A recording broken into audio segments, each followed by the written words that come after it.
ओम नमो भगवते वासुदेवाय। जय श्री कृष्ण। राधे कृष्ण राधे कृष्ण। सूत जी सावधान करते हैं, जीव प्रत्येक इंद्रियों का स्वामी है, परंतु इंद्रियां जीव पर प्रभुत्व जमा ले और मनुष्य इंद्रियों के अधीन हो जाए तो जीवन कलुषित हो जाता है। मन ईश्वर के साथ मैत्री करे तभी सुखी होता है। ईश्वर से अलग होने पर वह दुखी होता है। जीव मात्रा मन सुखा है। धुंधुकारी अनिष्ट मार्गों से अर्थोपार्जन कर रहा था, धन कमा रहा था। वह राजा के महल में चोरी करने गया, अलंकार आदि चुरा लाया और वेश्याओं को दे दी। वेश्याएं सोचती हैं कि यदि यह जीवित रहेगा तो हम किसी भी दिन पकड़ी जाएंगी। ऐसा होने पर राजा हमारा सारा धन भी छीन लेंगे और शायद दंड और भुगतान भी पड़ेगा। सो इसे धुंधुकारी को हम मार ही डाले तो अच्छा रहेगा। ऐसा सोचकर उन्होंने धुंधुकारी को रस्सी से बांधा और उसके गले में फांसी का फंदा डाला। फिर भी धुंधुकारी मरता नहीं है। अति पापी की मृत्यु भी जल्दी नहीं होती है। वेश्याओं ने जलते हुए अंगारे धुंधुकारी के मुख में भर दिए और मार भी डाला। 5 इंद्रियां ही अंतकाल में जीव को मारती है, कष्ट देती है और उस समय जीव तड़फता है, छटपटाता है। और उसके बाद वेश्याओं ने धुंधुकारी के शरीर को पृथ्वी में गाड़ दिया। उसके शरीर का अग्नि संस्कार भी वेश्याओं ने नहीं किया। जिसके चरित्र को देखने मात्र से ही घृणा हो जाए वह है धुंधुकारी। धुंधुकारी अपने कुकर्मों के कारण भयंकर प्रेत बना है। पापी ही प्रेत बन जाता है। पापी तो यमपुरी में भी नहीं जा सकता, वह तो प्रेत ही होता है। गोकर्ण ने धुंधुकारी की मृत्यु का समाचार सुना। वह गयाजी गया और उसने वहां धुंधुकारी का श्राद्ध क्रिया की। गया श्राद्ध श्रेष्ठ है, वहां श्री विष्णुपाद है। इसकी कथा इस प्रकार है। गयासुर नाम का एक राक्षस था कि जिसने तप करके ब्रह्मा जी को प्रसन्न किया था। ब्रह्मा जी ने वर मांगने को कहा। तब उसने ब्रह्मा जी से कहा कि आप क्या वरदान मुझे देंगे? आपको कुछ मांगना हो तो मुझसे मांगिए। उसकी तपश्चर्या से देवता भी भयभीत हो गए कि यह असुर कैसे मरेगा। ब्रह्मा जी ने सोचा कि इसके शरीर पर दीर्घ काल तक यज्ञ करने पर ही वह मरेगा। अतः ब्रह्मा जी ने यज्ञ के लिए उसका शरीर ही मांगा। यज्ञ कुंड उसकी छाती पर बनाया गया। 100 वर्ष तक यज्ञ चलता रहा, फिर भी गयासुर नहीं मरा। यज्ञ की पूर्ण आहुति होने पर वह उठने लगा। ब्रह्मा जी चिंतातुर हुए। ब्रह्मा जी भयभीत हुए हैं। उन्होंने भगवान का स्मरण किया। उन्होंने श्री नारायण का ध्यान किया। नारायण भगवान प्रकट हुए और गयासुर की छाती पर दोनों चरण रखे। गयासुर ने मरते समय भगवान से वर मांगा कि इस गया तीर्थ में जो कोई श्राद्ध करे उसके पितृगण सदगति प्राप्त करे। भगवान ने उसे वर दिया कि जो तेरे शरीर पर पिंडदान करेगा उसके पुत्रों की मुक्ति होगी। भगवान ने गयासिर को भी मुक्ति दी। भगवान के वरदान के कारण गया जी में पितृ श्राद्ध करने वाले के पितरों की मुक्ति होती है।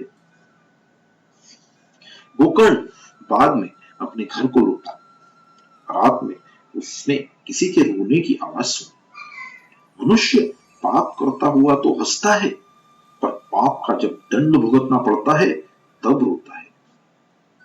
एक ही माता पिता के पुत्र होने पर भी गोकर्ण देव बना और धुंधुकारी प्रेत।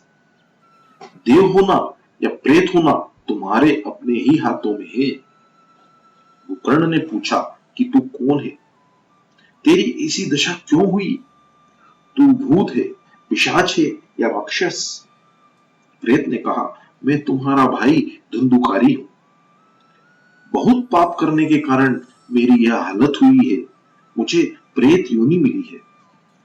गोकर्ण ने पूछा, तेरे लिए मैंने गया में पिंडदान किया, फिर भी तू प्रेत योनि से मुक्त क्यों न हुआ? प्रेत ने कहा, चाहे कितने भी गया श्राद्ध करो, फिर भी मुझे मुक्ति नहीं मिलेगी। केवल श्राद्ध मेरा उद्धार नहीं कर सकता। गोकर्ण ने पूछा, तुझे सदगति कैसे मिलेगी? क्या करूं? फिर सोच कर कहता है कि मैं कल सूर्य नारायण से पूछूंगा। दूसरे दिन गोकर्ण ने सूर्य नारायण को आह्त दिया और कहा, महाराज जरा रुकिए। सूर्य नारायण रुक गए। यह त्रिकाल संध्या का फल है। ब्राह्मण को चाहिए कि वह त्रिकाल संध्या करने से कभी न चूके। त्रिकाल संध्या करने वाला न तो कभी मूर्ख रहता है और न ही कभी दरिद्र।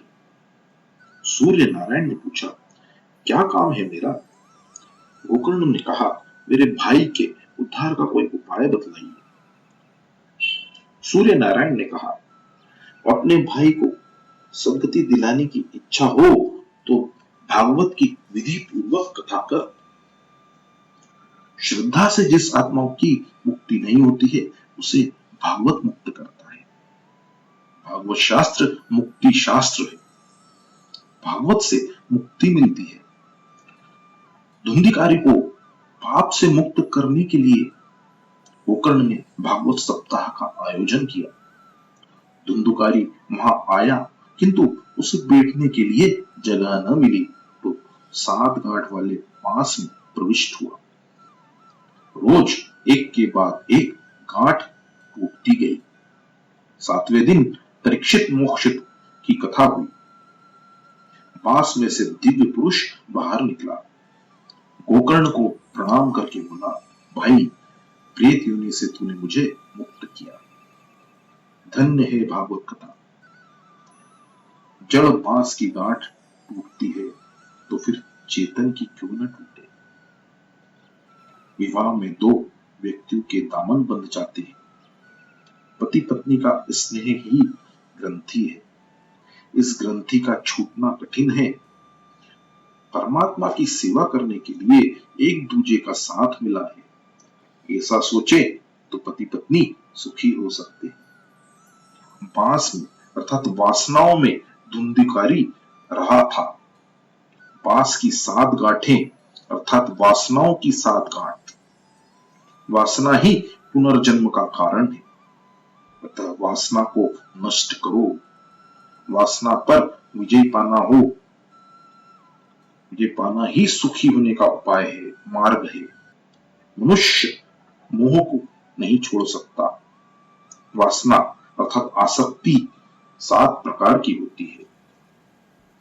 नारी की आसक्ति, पति पत्नी की आसक्ति, पुत्र की आसक्ति, पिता पुत्र की आसक्ति, व्यवसायिक आसक्ति, धन की आसक्ति, द्रव्य की आसक्ति, कुटुंब की आसक्ति, घर बार की आसक्ति और गांव देश की आसक्ति। इन सभी आसक्तियों का त्याग करो। शास्त्र में काम, क्रोध, लोभ, मोह, मद, मत्सर और अविद्या को 7 गांठ कहा गया है। इनमें जीव बंधा हुआ है, जिसे मुक्त करने का प्रयत्न करना है। बांस वासना का रूप है। जीव वासनाओं में फंसा है। वासना से ही जीव में जीव भाव आया है। वह निष्काम से सकाम बना है। वासनाओं की ग्रंथि जब तक न छूटे तब तक जीव भाव निर्मूल नहीं होता। श्री भागवत की कथा के श्रवण से वासना की हर एक ग्रंथि टूटती है। भागवत कथा से ये ग्रंथियां टूटती है। प्रभु के प्रेम में पड़े तो आसक्तियों की ग्रंथियां टूटने लगे। श्री भगवान के नाम का जप करेंगे तो वही एक सत्य है, ऐसा मानकर उसका नित्य स्मरण करेंगे तो वासनाओं की ग्रंथियां टूट जाएंगी। एक गृहस्थ का नियम था और वह 12 वर्षों से कथा सुनता आया था। एक ब्राह्मण रोज कथा करने के लिए आता था। एक दिन सेठ के बाहर जाने का प्रसंग उपस्थित हुआ। कथा श्रवण करने के नियम को भंग कैसे किया जाए? उसने ब्राह्मण से कहा कि मैं कल कथा नहीं सुन सकूंगा, मेरे नियम का क्या होगा? ब्राह्मण ने कहा कि तुम्हारा पुत्र कथा सुनेगा तो चल जाएगा। गृहस्थ ने पूछा कि कथा सुनने से वह वितरागी बन गया तो? ब्राह्मण ने कहा 12 वर्षों से तुम कथा सुनते आए हो, फिर भी तुम्हें वितराग न हुआ तो फिर एक दिन की कथा में तुम्हारा पुत्र कैसे विरागी हो जाएगा? यजमान कहता है, हम तो रोज कथा सुनते हैं किंतु मन की गांठ नहीं छोड़ते हैं। ऐसा मत करो, कथा सुनकर मन की गांठ छूटनी चाहिए। जीव जब तक संसार सुख का त्याग मन से न करे तब तक भक्ति सिद्ध नहीं होती है। भोग का त्याग भी नहीं करना है और भक्ति भी नहीं करनी है, यह कैसे हो सकता है? धीरे धीरे मन को, स्वभाव को सुधारना चाहिए। स्वभाव के सुधारने पर ही भक्ति सिद्ध होती है। ज्ञान और वैराग्य को पुष्ट करने के लिए ही यह भागवत कथा है। परमात्मा के चरणों में आसरा लेकर ही महापापी धुंधुकारी देवता जैसा बना। धुंधुकारी कहता है कि इस कथा से ही मेरे जैसे पापी को भी परम गति प्राप्त हुई। धुंधुकारी को लेने के लिए पार्षद विमान लेकर आए। गोकर्ण ने पार्षदों से पूछा कि केवल धुंधुकारी को लेने के लिए ही विमान क्यों लाए और किसी को लेने के लिए क्यों नहीं?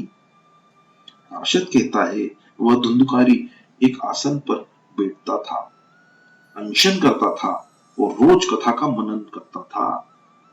प्रभु के चरणों में मन में निवास करना ही उपवास है। उपवास के समय कुछ भी खाने पर पूर्ण उपवास नहीं होता है। कथा सुनकर केवल धुंधुकारी को ही मुक्ति क्यों मिली? कथा धुंधुकारी की ही तरह सुननी चाहिए।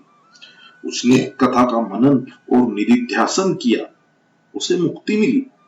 श्रवण, मनन और निधिध्यासन से ज्ञान दृढ़ होता है। बिना दृढ़ता का ज्ञान व्यर्थ है। उसे उसी भांति लापरवाही से किया गया श्रवण भी व्यर्थ है। संदेह युक्त मंत्र व्यर्थ है। व्यग्र चित्त से किए गए जप का कोई फल नहीं मिलता। संदेह करने से, मंत्र और चित्त के इधर उधर भटकने से जप फलदायी नहीं होते हैं। कथा में मन बिना बैठकर श्रवण करने से क्या लाभ? वह फलदायी नहीं होता। कथा सुनते समय तन, मन और घर की समानता भूल जानी चाहिए। देहात्मक विस्मृति से और तन्मयता से कथा सुननी चाहिए। मैं ईश्वर के साथ तन्मय होना चाहता हूं, ऐसी भावना रखो। कथा सुनकर और मनन करके जीवन में उतारोगे तो कथा श्रवण सार्थक होगा। कथा सुनकर जीवन में एक लक्ष्य निश्चित किया जाए। श्री भागवत भगवान की कथा सुनकर कुछ ग्रहण करो। कथा का कोई एक शब्द भी मन में उड़े दोगे तो जीवन का उद्धार हो जाएगा। सबको प्रतीति हुई कि धुंधुकारी की तरह हमने कथा सुनी ही नहीं, अतः हमें उसे जैसी गति नहीं मिली। कथा का मनन करें तो वह उत्तम तो है ही, परंतु मनन न करे तो भी लाभ तो है ही। इसके पश्चात गोकर्ण ने श्रावण मास में दूसरी बार कथा कराई और सबका उद्धार हुआ। उस समय महारानी भक्ति वहां प्रकट हुई, ज्ञान और वैराग्य के साथ आई। इस कथा में महारानी भक्ति प्रकट होती है। इस कथा से महारानी भक्ति प्रकट होती है। ज्ञान और वैराग्य के साथ भक्ति बढ़े तो मुक्ति मिले। ज्ञान और वैराग्य के बिना भक्ति करने से मुक्ति नहीं मिलती। भक्ति महारानी आनंदित हुई और ज्ञान वैराग्य के साथ नृत्य करने लगी। मूर्छित और क्षीण ज्ञान को फिर से पुष्ट करने के लिए, जागृत करने के लिए ही यह श्री भागवत कथा है।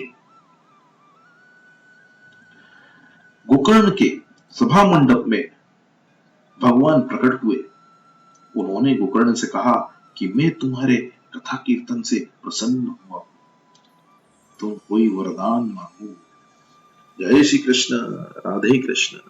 ओम नमो भगवते वासुदेवाय।